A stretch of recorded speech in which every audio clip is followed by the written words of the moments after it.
Hey now, Abigail and I are having a fascinating conversation about confidence, the concept of confidence and where it comes from.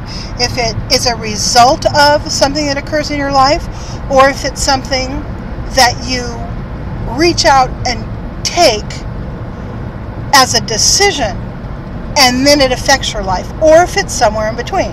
And this is a fascinating conversation we've been having since right before we checked out of our hotel and all through breakfast about that was spawned by a Facebook post by a very dear and beloved new friend of mine who is also a very beautiful woman, talking about confidence. So it's spurred a conversation with my friend Abigail.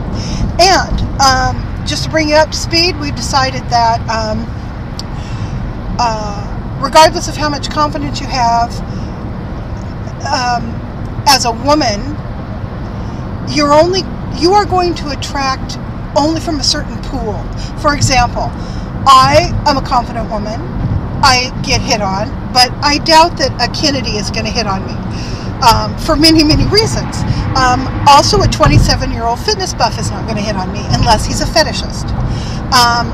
But your typical men in my age range, many of them absolutely wonderful, including my husband, who I wouldn't trade for anything, who I only met 8 years ago. When you are confident, all of a sudden, it's like taking the blinders off the eyes of other people. And it's not confidence in and of itself that does it, in my opinion, but it's what occurs as a result of deciding that you are confident. If you decide that, and you decide, I'm going to behave in a manner that a confident woman would behave in, and you do it intentionally,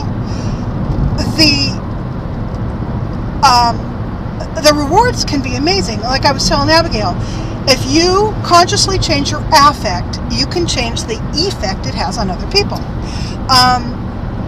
And some of those things are looking people in the face and talking to them, smiling, commenting about something, starting a conversation, complimenting people, genuinely complimenting them. You know, if they're wearing a nice pair of shoes that you like, you compliment the shoes. If they're wearing dirty tennis shoes that you don't like, don't compliment that. But you got to be genuine. Genuine is. Well, go ahead and talk about genuine, because I think it's super important.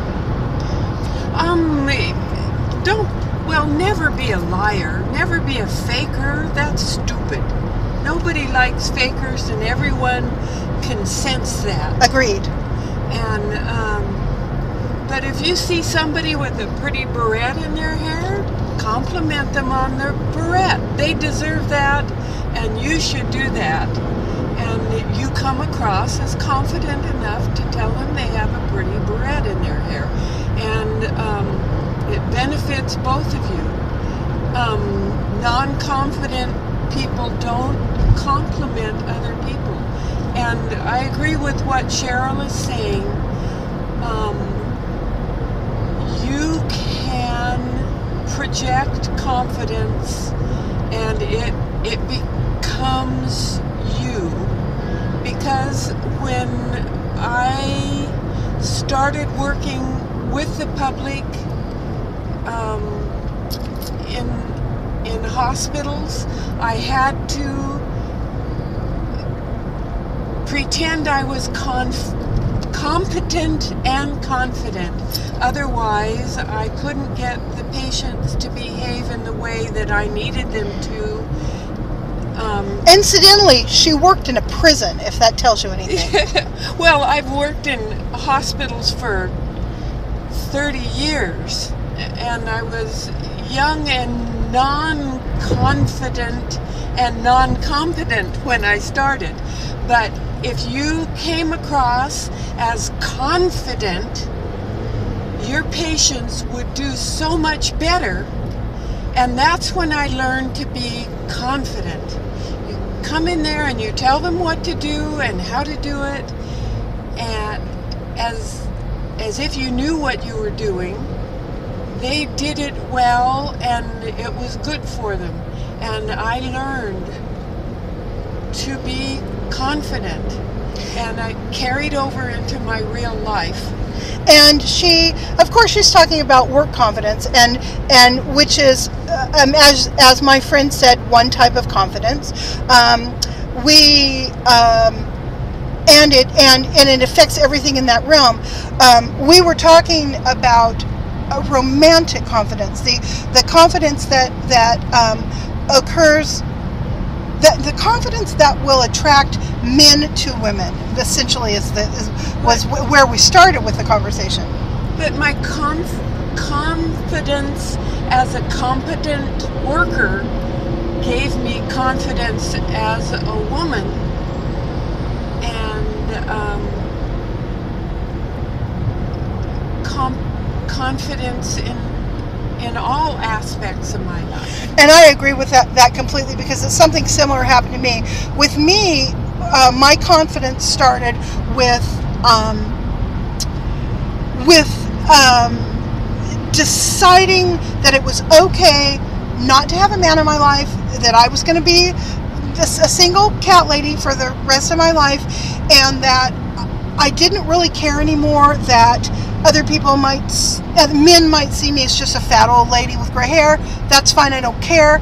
I just want to be happy and comfortable in my world, so I'm going to behave as if I am. And it changed the way I behave.